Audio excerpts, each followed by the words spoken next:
তো আমরা আছি এখন নবদ্বীপের শ্রী চৈতন্য সারস্বত মঠে। এটি 1941 সালে ছিল শ্রীধর মহারাজ গঙ্গা নদীর তীরে এই বিশাল মন্দিরটি প্রতিষ্ঠিত করেছিলেন। এই মন্দিরটি পুরোটাই নদীর ওপর অবস্থিত। নবদ্বীপ বিশ্বাস আর ভক্তির শহর। এই নবদ্বীপের শহরের মাঝে বসে আছে এই বিশাল মন্দিরটি। এই মন্দিরের একদম মিডিলে অবস্থিত বিষ্ণু ভগবানের শ্রীকৃষ্ণের একটা বিশাল রূপ। নদিয়া জেলার নবদ্বীপ শহরে এক শান্ত এলাকায় অবস্থিত এই মন্দিরটি এই সময় ছিল শৈব, শাক্ত ও বৈষ্ণব সাধনার এক গুরুত্বপূর্ণ স্থান। এখানেই ভগবান শ্রী চৈতন্য জন্মগ্রহণ করেছিলেন। তো এই মন্দিরের ভেতরেই একটা জায়গা আছে যেখানে হরিণ সেবা করা হয়। তো হরিণ ভেতরে আছে, অনেক প্রচুর হরিণ আমি দেখতে পেলাম ভেতরটায়। আর হরিণগুলো খুব কিউট। এখানে এক একটা হরিণ মুখ বের করছে আছে, অনেকগুলো প্রচুর বাচ্চা হরিণও আছে এর মধ্যে, আর হচ্ছে বড় হরিণও, এই একটা বড় হরিণ আছে এই পাশে। তার সাথে সাথে পাশে ঘরতে আমি দেখতে পেলাম অনেকগুলো খরগোশের বাচ্চা এবং গিনিপিগের বাচ্চা। বাঁধাকপি পাতা এখানকার লোকেরা দিয়ে গেছে, তো সেগুলোই খাচ্ছে। এবং এদিকে আমি রাজহাঁস দেখতে পেলাম। আমি অনেকদিন পর রাজহাঁস দেখছি। তো রাজহাঁসগুলো আমাদের দেখে পালাচ্ছে ছুটে। হরে কৃষ্ণ। নমস্কার মহারাজ, আমি আমার বাড়ি হচ্ছে ভালুকা এখানে। তো আমি সব জায়গায় ভিডিও বানাই। তো আপনার কাছে সিম্পল কিছু কোশ্চেন করবো আমি, মানে মন্দির সম্পর্কে। তো আপনি মন্দিরের সাথে কতদিন ধরে আছেন আর আপনার পরিচয়টা যদি দেন। যে তখন আমার 10 বছর বয়স, তখন থেকে মঠের সঙ্গে যুক্ত আছে। তো তখন হাফ প্যান্ট পরে এসেছি। তবে থেকে এখানে আছে? তখন থেকে এখানে আছে।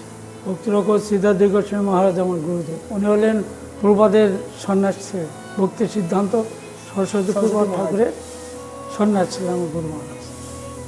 তো সারা ওয়ার্ল্ডে আমাদের এই চৈতন্য সরস্বতী মঠের শাখা আছে। প্রেসিডেন্ট ছিলেন আমার গুরুদেব, ছিলেন ভক্তিরক ভক্তির সুন্দর গোবিন্দ দেব গোস্বামী মহারাজ। তার সমাধি মন্দির এই পাশে আছে আমাদের।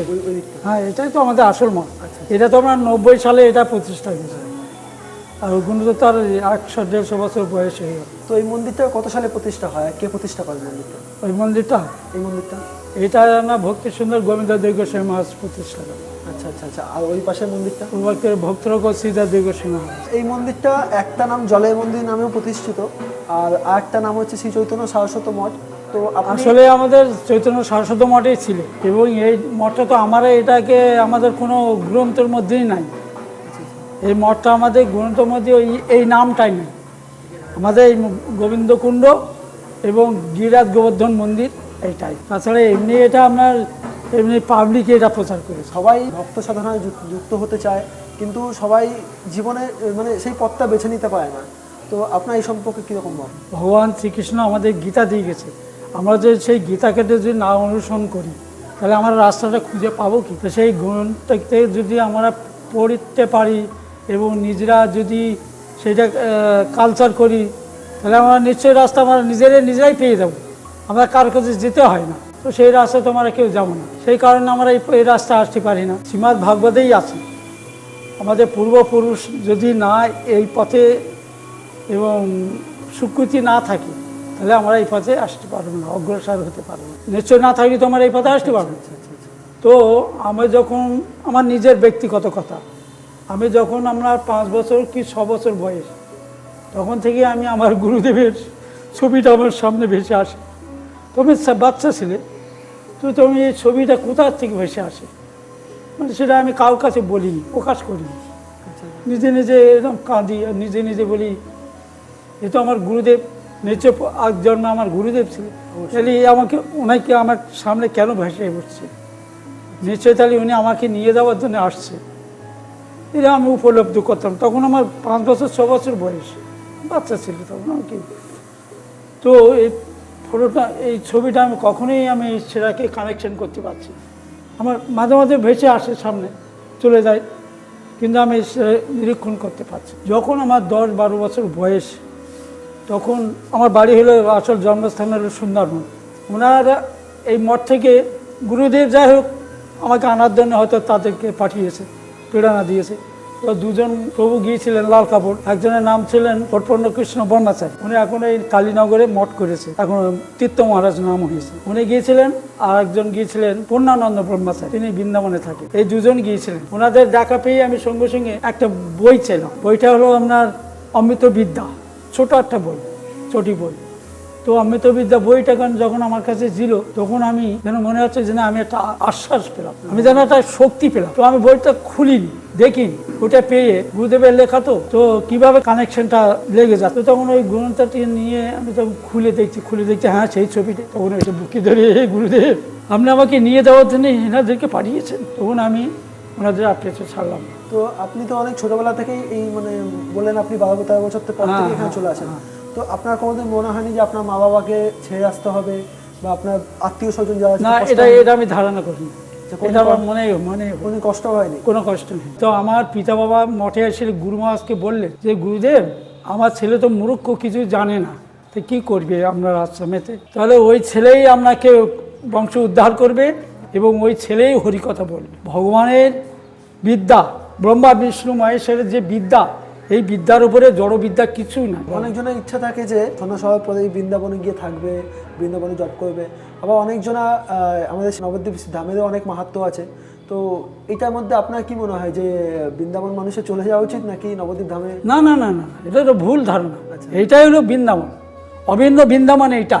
এখানে মহাপুরুষেরা এখানে ভজন সাধন করে ভগবানকে লাভ করতে পেরেছে। ওখানে বৃন্দাবন তো ছিল না, মহাপ্রভু গিয়ে তো বৃন্দাবন তাকে প্রকাশ করে, তাই না? হয়তো তো রাধাকুণ্ড শ্যামকুণ্ড সব ধানের চাষ, তো এখানে মহাপ্রভু এসেই তো ওখানে প্রকাশ করল ওনাদেরকে, সনাতন রূপ সনাতন এদেরকে মহাপ্রভু পাঠিয়ে প্রকাশ করে। আমাদের গুরুদেব একটা কথা শেখান যে গুরু যদি ভালো না হয়, মানে গুরুর তো তুলনা হয় না, কিন্তু গুরু যদি সঠিক না হয় তুমি কোনোদিন মানে সেই জায়গায় যেতে পারবে না। না, মানে ভগবানের আগে গুরুস্থান। আপনাকে গুরু করতে গেলে গুরুকে বাজিয়ে নিতে হবে। হ্যাঁ, গুরুর কাছে আমরা জীবনে যত রকম প্রশ্ন আছে সেগুলোকে গুরুকে বাজানো, মানে গুরুকে প্রশ্ন করতে, প্রশ্নের উত্তর যদি আপনি সঠিক পেয়ে যান তাহলে আমার গুরু। শ্রী চৈতন্য সারস্বত মঠ অনেক মানুষই আসেন প্রতিদিন। তো এই মন্দিরের গুরুত্ব কি বা মন্দিরের মহিমা কি? এই মন্দিরের মাহাত্ম্য হলো আপনার বৃন্দাবনেতে যেমন গিরিরাজ গোবর্ধন আছে, কৃষ্ণ ধারণ করেছে, তো এটা এখানে এই ব্রিজ পাহাড়িয়ে নৃসিংহপল্লী আছে। হ্যাঁ, নিশ্চয় জানা আছে নৃসিংহপল্লী। এটা হলো গোবর্ধন পাহাড়, এই যে সেই গোবর্ধন পাহাড় বৃন্দাবনে যা দেখা যায় এখানে দেখা যায় না। গুপ্ত বৃন্দাবন এটা, শুধু এটা নবদ্বীপ না, মায়াপুর নয়, এটা সব মায়াপুর, নবদ্বীপ, নৃসিংহপল্লী, এই ধারে আপনার গৌর গদাধর, ওদের বিদ্যানগর যে মহাপ্রভু বিদ্যার লাভ করেছে, এগুলো সব ব্যাট দিয়ে নবদ্বীপ। এইটা এই 9টা দ্বীপ নিয়ে নবদ্বীপ। অনেকজনা বলেন যে শ্রী চৈতন্য মহাপ্রভু এই রাস্তা দিয়ে চলে গেছিলেন, তো এটা কি সত্যি কথা? হ্যাঁ বলছো, এখানে তো আমাদের এই হরিতলা বলে না, এখানে মহাপ্রভু বিশ্রাম করেছিল, সেখান থেকে এটা আছে। তো শেষ পর্যন্ত মহাপ্রভু কোথায় গিয়ে স্থান করে? শেষ পর্যন্ত রত্নাকর গ্রন্থেতে আমরা যেটা পেয়েছি, উনি পুরী ধামে চটক পর্বত আছে, চটক পর্বতে ওখানে নিচেই দেখবেন টোটা গোপীনাথ আছে, সেই টোটা গোপীনাথের সঙ্গে লিঙ্ক হয়ে গেছে। আমাদের এই গুরু মহারাজ বা এই ধর্মগ্রন্থ কি শিক্ষা দেয়? হ্যাঁ, শিক্ষা, এটা পরমার্থ শিক্ষা পাওয়া যাবে। কলি আর মায়া আর রাহু গ্রাস করি, সাধু বলো আর অসাধু বলো, ওর হাত থেকে বাঁচতে গেলে একমাত্র হরিনাম। কি সয় না কি ভজনে কি বা জাগরণে অহরহ কৃষ্ণ কথা বলহ বদনে, এ হইতে সর্বসিদ্ধি হইবে সবাই। একমাত্র কি সন্ন্যাস নিয়ে কি ভগবানকে লাভ করা যায়? না না না না না, সেরকম লেখা নেই। আচ্ছা, আপনার সংসার থেকে ভগবানকে লাভ করা যায়। আচ্ছা আচ্ছা, সব কোনো জায়গায় লেখা নেই যে তুমি সব কিছু ত্যাগ করে সেখানে ভগবানকে লাভ করছো। সংসারে থাকো ভগবানকে পাওয়া। হ্যাঁ হ্যাঁ, এই তো বলতে গৃহে থাকো বনে থাকো সদা হরি বলে রাখো, সুখে দুঃখে ভুলো না বদনে হরি নাম কর। সাধুসঙ্গ সর্বশাস্ত্রে কল, অহমাত্র সাধুসঙ্গ সর্বসিদ্ধি হয়। সে সাধুসঙ্গ করতে হবে। আর বাবা আছে, বাবার সামনে বাবা তিনি পরম বৈষ্ণব, তিনি বড় কৃপাময়, একটা বেল পাতা দিলে সব কিছু আপনাকে দিয়ে দেবে। সবাই বলে যে ব্রাহ্মণরাই একমাত্র ভালোভাবে পূজা আর্চা মানে করতে পারে, তাছাড়াও করতে পারে। কি বলেছে কি শাস্ত্রতে চৈতন্য ভাগবতে সেটা নাই। ব্রাহ্মণ যদি না হয় চণ্ডালে কার্য করে, আর চণ্ডাল না যদি ব্রাহ্মণে কার্য করে তাহলে কী করে আপনি ব্রাহ্মণ ধরবেন? আচ্ছা, যেরকম যা কার্য সেরকম অনুসারে। হ্যাঁ, সে আপনি যে কোনো জাতি হোক না কেন। আচ্ছা, অনেক জায়গায় কালী পুজোয় বা ইয়ের সামনে বলি তো দেয়, তারাপীঠও বলি। না, এটা বলি কোনো প্রথম নাই, কোথাও কোনো শাস্ত্রতে নাই। তারাপীঠও মতো বড় জায়গায় তো ছাগল বলি দেয়, বলি দিচ্ছে, এটা সে প্রতাপটা ধরে রেখেছে, পূর্বপুরুষেরা করে এসেছে, সেইটা ধরে রেখেছে, কিন্তু কোনো শাস্ত্র নেই। মা হলো পরম বৈষ্ণবী, বাবা পরম বৈষ্ণব, তারা তো কোনোদিন এরকম বলি খায় না। যে আমাকে সন্তানের বলি তারা কখনোই খায় না। তোমাদের ছয় রিপু আচ্ছা আচ্ছা। এবং যত যে ইন্দ্রগুণু তুমি আমার চরণে বলি দাও, মা এই কথাটাই বলেছে। তো মন্দিরটা তোমরা দেখলে, মন্দিরের পুরোহিত বা আচার্য যিনি আছেন তার সাথে তোমরা কথোপকথন তোমরা দেখতেই পেলে। আর মন্দিরে অনেক অজানা যে তথ্য আছে সেটাও তোমরা জানতে পারলে। দেখে তোমার ভিডিওটা কেমন লাগলো সেটা জানিও তোমরা অবশ্যই। আর জাস্ট একটুখানি ভিডিওটা পুরোটা দেখো।